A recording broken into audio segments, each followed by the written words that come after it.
Welcome to Tea Time, my friends, a place where I muse about my gender transition experience and in the process aim to comfort and inspire others to a greater level of self-awareness.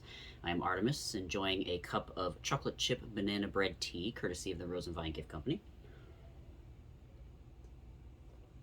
Despite the presence of recorded history, I think it's pretty easy for humans to think that when they find themselves in a situation whose theme is repeated throughout time, that they are experiencing a version with unique details and thus proceed to make the same patterns of choice, concluding that they are smart enough not to make the same mistakes of the past. Communism just hasn't been done correctly. Am I right, comrades? Rather than rail on government or religion, though, the theme of this channel is focused on sexuality, and since gendered activism has forced its way onto children, in this video I'm going to focus on the persistent theme of violating children in this way in an attempt to break this historical cycle. Maybe it will continue to spring anew in future generations because of the same short-sightedness aforementioned, but instead for the argument being made today for supposed transgender rights or the wants of minor attracted persons, I aim to lay this one to rest. Call me Chris Transman. Why don't you have a seat and some tea? We begin our tour of terrible in 17th century Italy, where I will spend most of this video, as the resources I have found in this example so poignantly display that we've been here before, that I hardly feel the need to do much more than mention any other historical examples. It has been 400 years, and still, here we are, and I'm going to hit this like a cold shower.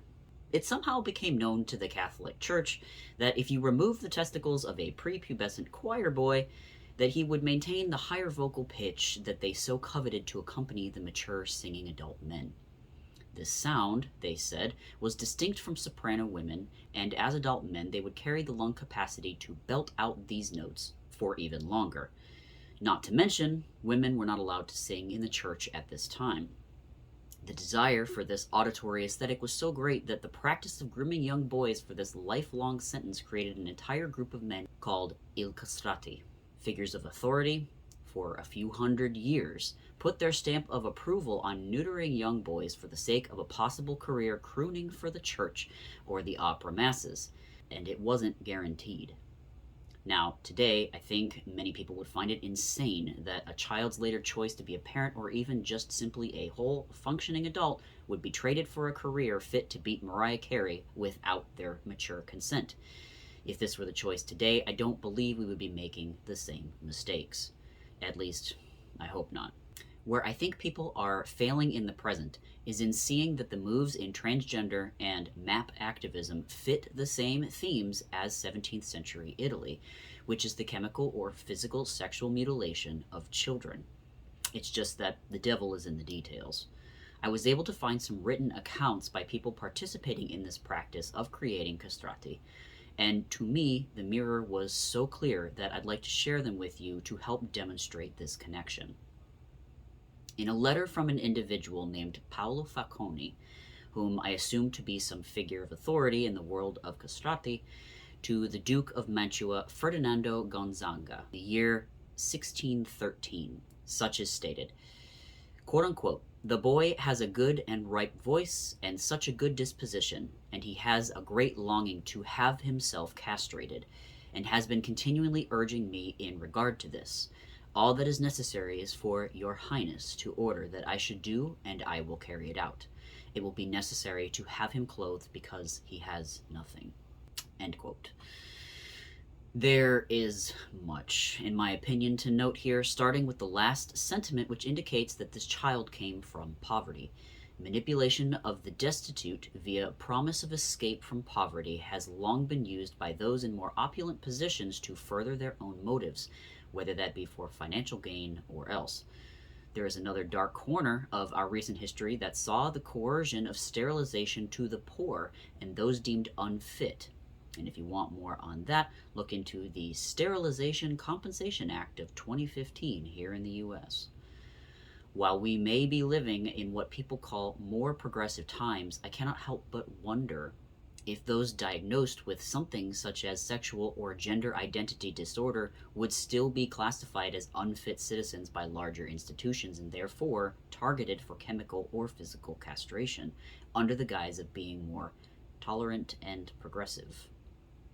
While we know the side effects of the drugs used, like Lupron, to be sterilizing when we use them on prison inmates to accomplish just that goal. The second major thing to address in the letter is the claim that the young boy has been insisting on castration. If any of you have been around kids in a grocery store, you'll know that you often cannot make it out without them having a near nuclear meltdown over the fact that they absolutely need to have that box of chocolate frosted sugar bombs. And they will insist that it is a dire need. Now, a sugar addiction is not the same as begging for castration. My point here is twofold. One, a child does not possess the capacity to know what is good for them probably most of the time despite fighting for it with their life. And two, it is incredibly easy to convince a child, especially one in poverty, that something will be good for them, and therefore they should want it. Children are neurologically wired to be highly suggestible so that it facilitates their learning and bonding with their caretakers. Paolo need only to have told this young boy that he would be loved and cared for in a way unimaginable to him now, if only he underwent this procedure. He likely does not yet understand the potential desire to be a father or even know what the medical effects on him will be if these seemingly small parts of himself are removed. The fact is, and in my opinion the theme to focus on here, so as not to lose sight of the horrible pattern, is that the boy is unable to make a decision at this stage that will impact him in ways he cannot fathom for the rest of his life. While Paolo is convincing this boy of castration for a singing career, today children are being convinced to sexually alter themselves because we want to prove our so-called ultimate level of progressiveness and acceptance.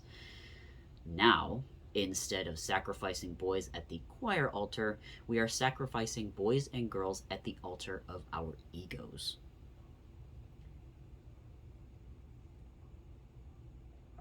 And potentially for the medical industrial complex. And I don't think many people in charge of these children can see this because the ego is something that is rationalizing these decisions all the time.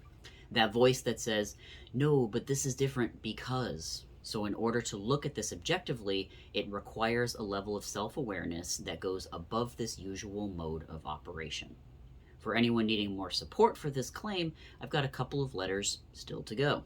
This one is from a Charles de Saint-Amand to a servant boy named Mr. Derry, circa 1685. For context, you must know that to sweeten means to castrate. So in this quote, I would say to you in an entirely discreet way that you must sweeten yourself by means of a mild operation that will assure the delicacy of your complexion for a long time and the beauty of your voice for your whole life. The money, the red coats, the little horses that you receive are not given to you because of your nobility. Your face and your voice win them. In 3 or 4 years, alas, you will lose the quality of both. The source of all these things will have dried up. But you fear, you say, to be less loved by the ladies. Be rid of your apprehension. We are no longer living in the age of idiots. The merit that follows the operation is well recognized today, and for every mistress that Mr. Derry would have in his natural state, the sweetened Mr. Derry will have 100. End quote. Straight from the mouth of a persuading adult, here is the evidence for coercion of a minor in exactly the manner as I described. Charles directly correlates all the finer things in life, even many more women, with getting castrated. Something to note here, Charles himself was never castrated, and therefore not speaking from any kind of experience. He was a soldier most of his life and lived out the rest as an amateur poet in a salon specializing in female escorts. So, here we have someone advising a young boy on matters he likely does not know much about, and further asserting what I see is the pièce de résistance, which is the quote, "We are no longer living in the age of idiots." I feel like I've heard similar sentiments claimed by people of my current time. If one were to compare medicine today to that of 17th century France, I would think Charles' confident claims of such intelligence would evoke sheer cringe from anyone within earshot. And I think it's just as naive to make such an assertion about our medical knowledge now. You cannot know what you do not know, and the future is unknown. One more account to drive home another point of correlation between the mistakes of the past and today. This from a man named Filippo Bellatri, writing on his earlier life experience that led him to becoming Castrati, circa 1730. Quote, "It had been found that my voice had an excellent timbre, a natural and well-defined trill, great agility in passage, and a natural taste in singing. What else could one hope for in order to make a good singer? All the aforementioned things mentioned to incite my father's friends to tell him to cut, cut. And then my teacher advised it even more than them. So after many cries of cut, cut, my father said, cut, too, and he sent to Lucca for the surgeon." Here we see two more features mirrored today. The first is the echo chamber of the masses that seem to rip us away from the ability to think logically and critically once an idea has taken hold. If society is gripped with the belief that validating a child's gender claims with medical treatment is the loving, tolerant, and progressive thing to do, and therefore right, going against this tide can prove to be a social kamikaze mission, and many would choose the safety of the crowd instead. This is even happening in groups of young girls, surmised as a social contagion by those who are studying the phenomena, where one girl claims they are transgender and suddenly the entire friend group follows suit. The average human generally trends towards highly sociable behavior, and this so-called hive mind, mob mentality is often what railroads decisions off the objective path and onto whatever path proves the least resistant in the moment. Again, after hearing the chant of what we perceive as the majority and prizing that over objectivity and logic, our egos then rationalize the decision we make, and it's all but done. Further, did you notice mention of another prominent character in Filippo's father's decision-making process? The teacher. Anyone in a position of education would have been seen as a figure of authority. And there exists even today such a deference to those seen as authoritative that often entire positions on arguments are made simply by invoking this perception. It's so often done erroneously that there's a logical fallacy named after it, called the appeal to authority.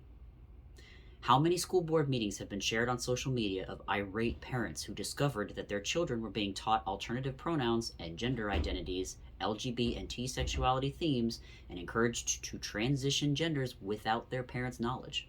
How many selfie clips have been recorded by teachers whose lesson priority was telling their students about their personal pronoun and proudly questioning the sex and/or gender of each student? Today, unlike Filippo's educator, it seems less that teachers are being given such clout over the raising of children and more that teachers see themselves as better fit to parent than parents. But the position is still a point of manipulative articulation that we are continuing to see. By the way, I am not suggesting that teachers be demonized. Rather, like with most things, I believe, there are boundaries to be observed in their application. One final driver in this gearbox is another age-old theme. When in doubt, follow the money. Opera was big business during the time of Il Castrati, and where there's desire, there's motivation. Finding children to continue to put through the procedure and rigorous training to produce even a few high-quality performers was seen as just the cost of business. While many of us may not be able to see ourselves offering up children for any kind of personal profit, I think many fail to realize that there is another side to that coin, which is that there are plenty out there who would take profit from well-meaning ignorance. It has been discussed in widely available medical board meetings and conventions that the industry of caring for transgender services is producing record and lifetime care profits. And if you do not believe that a child is just income to some of these people, I offer two things to consider. 1. Consider your own blind spot to the trust you place in supposed figures of authority. And 2. It can take a certain type of character to be able to stomach cutting into human bodies on a regular basis without some psychological side effect. And in my opinion, this generally means that there is a degree of disassociation within that human, i.e., a lack of empathy. You know, that kid in high school biology who was way too interested in the dissection of animals, kind of dissociated. Again, I'm not demonizing all surgeons or those of us interested in anatomy. I'm talking about a spectrum here, and the likelihood that some of these people have motives completely divorced from providing quality lives to their patients, and a confused child with ignorantly narcissistic parents is an easy target. And lastly, I do not believe that money is the evil here, so to speak. I think money provides the vehicle of motivation for those that wish to do these things. As I mentioned earlier in the video, I wanted to focus mainly on the anecdotes from Il Castrati, but there are other historical examples where the theme of sexual manipulation of children plays out. In imperial China, males who had been castrated, called eunuchs, were highly prized for various roles within the royal palace, most notably as guards for the emperor's harem of women. While many eunuchs were adult men when the procedure was performed, estimates state that as much as 15% of them were young boys when they were castrated. These boys, again, had been given up by parents in poverty for financial compensation and pressured into thinking that a better life awaited their child. Some parents may have just been concerned with lightening their own burden, but others may also have truly believed that they were doing their sons a favor, an echo heard today. Of another note are the practices of female genital mutilation in certain parts of Africa and circumcision of males throughout the world. Both of these are performed largely due to cultural beliefs and pressures, absent of any other forms of consideration. What I leave you with in this video is this. I think it's easy to get wrapped up in analyzing the contextual details of decisions we make. Even easier to justify our choices when we want to be right or fit in, and in doing so, completely miss the bigger picture. It has been the case as long as I can tell, and is still the case as far as I can see, that children cannot make life-changing decisions. As their caretakers, I believe that the best we can do by them is in monitoring our biases, setting aside or resolving our egotistical motives, and employ as much logical and critical thought as we can to make those decisions for them, knowing that they do indeed need us at that stage in their lives to provide wisdom and stability where they yet cannot. Allowing a child to declare their gender identity, redefine sex, and support them in altering themselves in ways that we know to be premature and detrimental for the sake of so-called love and acceptance is, in my opinion, the same failure Il Castrati suffered. Different centuries, but still at the church altar, only this time the religion is called woke.